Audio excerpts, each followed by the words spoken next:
Welcome back to our channel. We are the Pixel Powered Playground. First off, we want to clear up some slight confusion. Looking back at our totals for the first day, it looks like we broke Rule 8. But not to worry, there is a slight bug where foraged items from Ridgeside mod actually show up as farming instead of foraging. They are foraging, so there is no rule breaking. Speaking of rules, here's a quick look at the rules we set for this challenge. Number 1, sharing one game of Stardew Valley. Number 2, alternating every 2 game weeks. Number 3, not allowed to interfere with the other person's gameplay. Number 4, completing the community center in year 1. Number 5, remix bundles. And number 6, 4 candles on Grandpa Shrine the first try. Number 7, must be married or roommates with 1 kid before the end of year 2.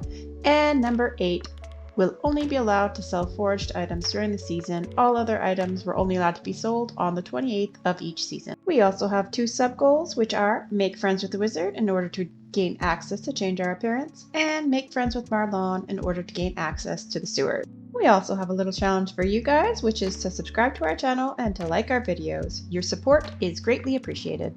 Let's go ahead and jump into day 2. So our goals for today will be to go to the beach and get our fishing rod, as well as get some new seeds to plant, and then just general cleaning up. If we can meet any new people on the way, that would be great. So here we go. First up, it looks like we have some mail, so let's go ahead and read that.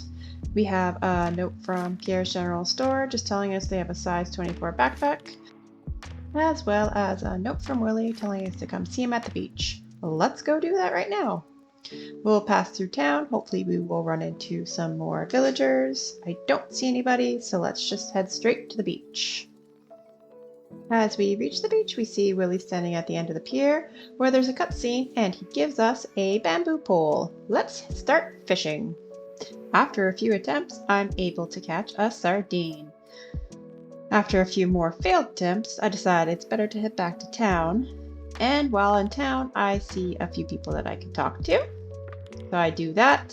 After a quick stop at the farm to drop off my sardine, I see the job board. Demetrius is looking for a wild horseradish. Let's go ahead and accept that quest. And off we go. Let's head out of town and let's head up to Ridgeside Valley. Maybe there's some more forageables for us to collect, because we could use every little bit of gold. We're in luck, there is indeed some forageables, so let's go ahead and collect these. Keeping in mind that these forageables that we collect from Ridgeside will show up on our farming instead of our foraging. But not to worry, it is actually foraging. After collecting all the forageables that we can find, we take a trip back to our farm to drop them off in the shipping bin, before heading up to the mountain to complete the help wanted from Demetrius, handing him the horseradish that he requested, and netting 150 gold. Trip back to town, we talk to Alex, then Lewis, we pop into Pierre's General Store, and we talk to Jody, Marnie, Caroline, Olivia, Robin, and Emily before we go over and buy some seeds. We buy some beans, some cauliflower, some potato, some kale, some basil. We have a mod that adds extra seeds. The basil and spinach are from that mod. A quick trip back to our farm. We hoe some more ground for our seeds before planting and watering them, keeping the extra spaces that we did before for the quality sprinklers that we will be able to craft in the future. After planting all our seeds, we see that there is a few missing, so a quick trip back to Pierre's for some more parsley seeds fixes that problem. Now back to the farm to plant them. After that's done, let's take a quick trip into our mini mine to see if there is anything good to collect. There doesn't appear to be a lot. We get a geode.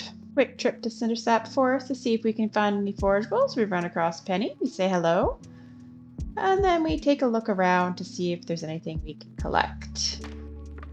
Finding some spring onions is always nice. We decide to do a tour around the lake to see if there's any more forageables we can collect on our way back to the farm. Looks like it's our lucky day. We were able to snag a few more before we get back. Dropping one stump and one sapling seems to deplete our energy, so we drop off the items we have to ship and then we spend the rest of the evening just clearing up as many weeds as we can find. I have my own goal of trying to maximize my energy and day by staying up till at least midnight before turning in for the night. I think we were able to do a pretty good job today. We got more seeds, we got our fishing pole, we did a little fishing, we did some foraging. So on a whole, I think the day went pretty well. So let's head to bed. We were able to get to level 2 foraging, awesome. And here are our totals. Not too shabby, 620 gold. Actually pretty decent for one day.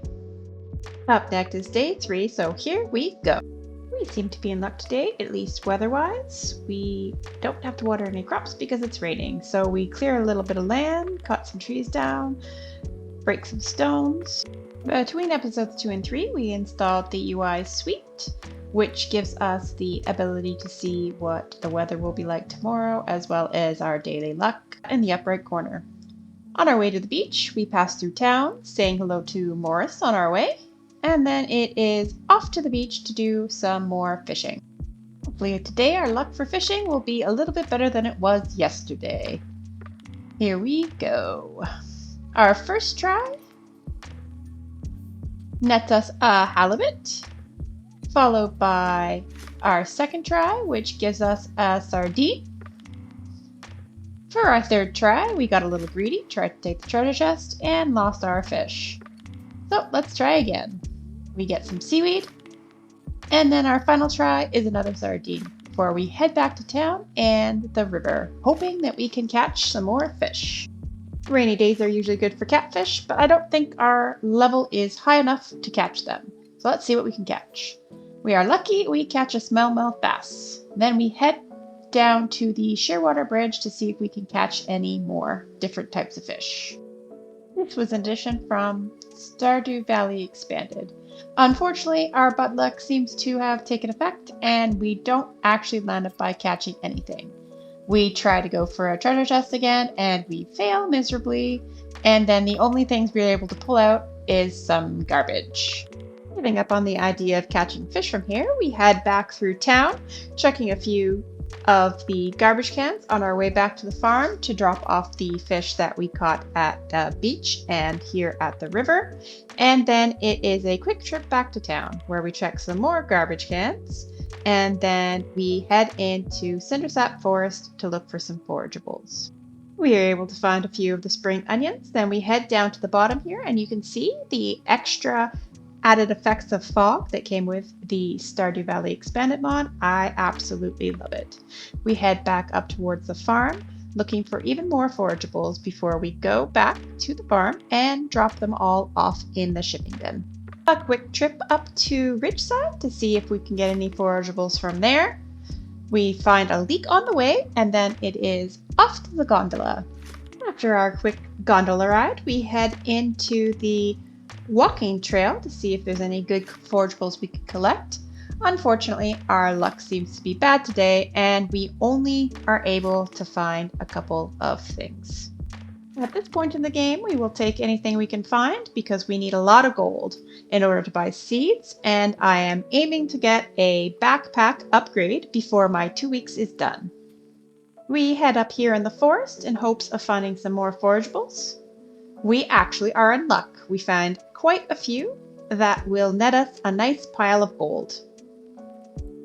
Now we head back to town while checking the garbage cans on our way to the gondola.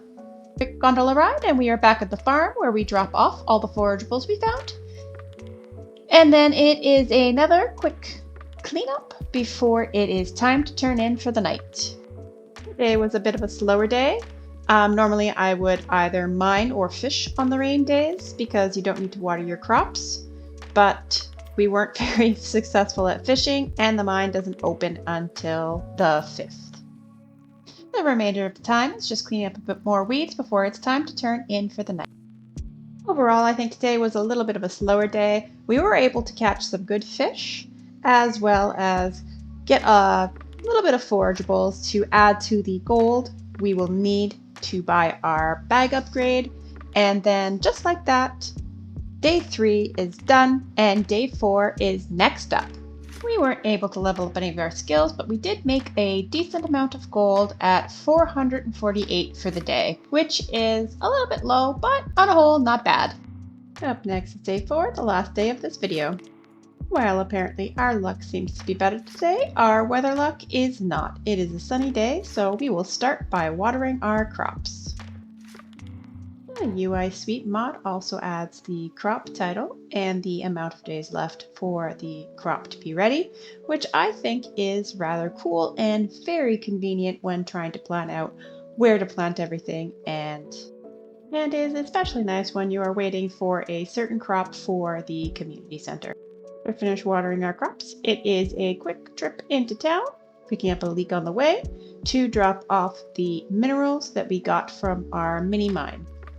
We check the help wanted, grabbing the quest for Maru for a wild horseradish. And it's into the museum to drop off the minerals that we have collected, making our total donations as of now 4. Having that little mini mine is definitely a benefit. After foraging a little bit, we find a wild horseradish, which we drop off at the clinic to Maru, completing another help wanted quest and netting us a nice 150 gold. After that, it is a quick stop up at Ridgeside Village to see if we can find some more forageables. We were able to find some seaweed from the trash can, and then we head into the walking trail and we pick up a few more forageables. Today is definitely a luckier day than yesterday for forageables. After we collect the last of them, we do a quick run through the Ridgeside Town Square to see if we can find any more forageables. We also look in the trash cans, but unfortunately, it doesn't appear that our luck is still holding, and we don't find anything else of value before taking a quick gondola ride back to town to drop off all the forageables we did find. Then we take a quick trip into the town square where we see Olivia, Caroline, and Jody having a conversation, and we decide to stop for a little chat. We also see Vincent over in the corner, and we also go and say hi to him. Then we head off to Cindersap Forest to see if we can find even more forageables for the day. Our quick look around gets us 2 dandelions before we decide to go into the extended bit of Cindersap Forest, which was added with the Stardew Valley Expanded mod.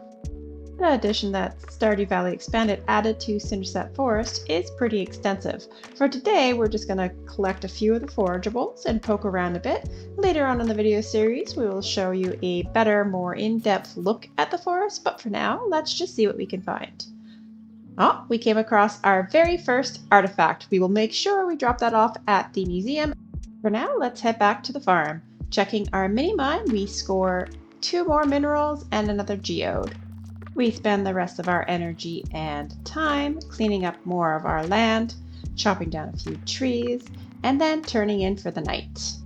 I think today was more of an uneventful day, with the exception of finding a somewhat rare forageable.